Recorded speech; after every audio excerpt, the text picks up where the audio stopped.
This didn't come with instructions. The mess you see before you is the multi-stick 8-in-1 from Yobo Gameware. Such exciting features as compatible with different joypad, 8-in-1 controller conversion kit, and that's it. They didn't even try to come up with different things. Says the exact same thing on the back. Oh, just look at that. You get 8 different toppers to put over your D-pad. Now this doesn't have any sort of year on it, but I can only assume that it was designed with this in mind. Before PlayStation had analog sticks, they had this, the original PlayStation controller. Yobo seems to think they have managed to improve this by creating that. I'm not holding out too much hope, mainly because the last time that I looked at a Yobo product, didn't exactly go well. Also, they couldn't even design the packaging right, so it didn't get cut off when they punched the hole in. Regardless, the way this works is pretty simple. We have our 8 different tops that we can use, and then we have these 2 pieces. This one sits on top of the D-pad like so. It's got little grooves cut out, so it actually just sits right on top of them. And then there is what is essentially a holding bracket that goes right there. And then somehow they expected you to use this to actually fix it to the controller. Look at the size of the holes that they put in this thing, and then look at what it's supposed to go onto. Maybe these were stretchier when they were new and they just haven't aged well, but regardless, both of these tore on me while I was trying to apply this thing. The good news is I have a solution. So by simply applying our rubber bands like so, one rubber band doesn't seem to be quite enough, so I put 2 on just for a little bit extra tension. See, look at that. Starting to look a lot like my graphics card. Members know what that means. And now we can take a look at our 8 different tops that we have. So we've got these 4 that are all relatively normal. This one here is just kind of a short flat top. Then we have a taller one with a more concave top, and a thick one with a, what's the opposite of concave? A convex top, I think.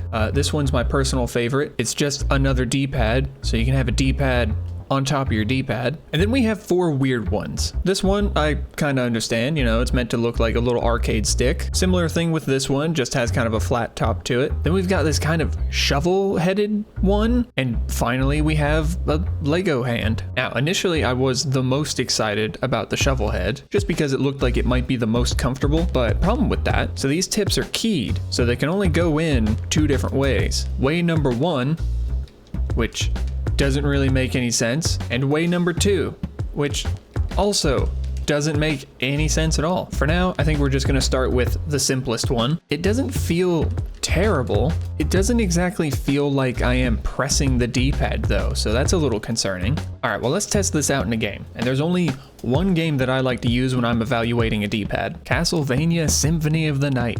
Oh, okay. That actually seems to work pretty well. I figured I'd have to press a whole lot harder for it to actually register inputs. Main reason I choose Symphony of the Night is because Richter's moveset is very fighting game oriented, but I don't really play fighting games, so this is like the closest thing I got. So if we tap forward twice, then he's gonna run. That works pretty well. And then if we do down, up, and jump, we're gonna do a super jump. Okay. And then if we start from up and do a 3/4 circle ending in left or right, then we're gonna do a dash attack. Curious how this feels if I put a different top on it. Let's do the D-pad. I've always wanted to have a D-pad on top of my D-pad. I don't like how grindy it sounds. Oh. All right, so I've put a little bit more tension on these rubber bands. See if that makes it any better. It does not. It feels exactly the same. Oh man, can you hear the noise that it's making?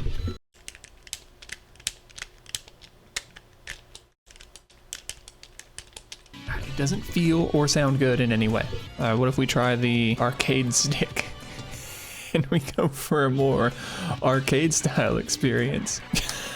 This feels so bad. Oh man, this is so difficult to use.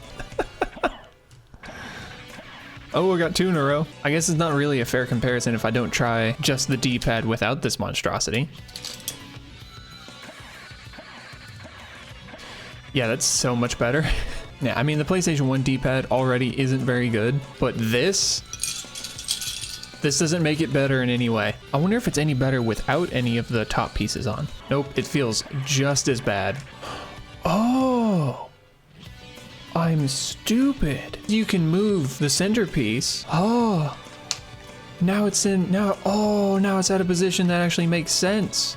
Whoa. I mean, it doesn't Still doesn't feel very good. I do think I like the shovel the most out of any of these. I think for casual play, this is totally fine. It's just, you know, when you try and do anything fancy with it, it really falls apart. This is more comfortable than the actual D-pad if you were playing a much more casual game. But if you were trying to actually play a fighting game, this would be completely unusable. I do kind of dig the shovel though. It's actually really comfortable. This is what it looks like after I think 3 different rubber bands. Ugh, Yobo, you've disappointed me yet again.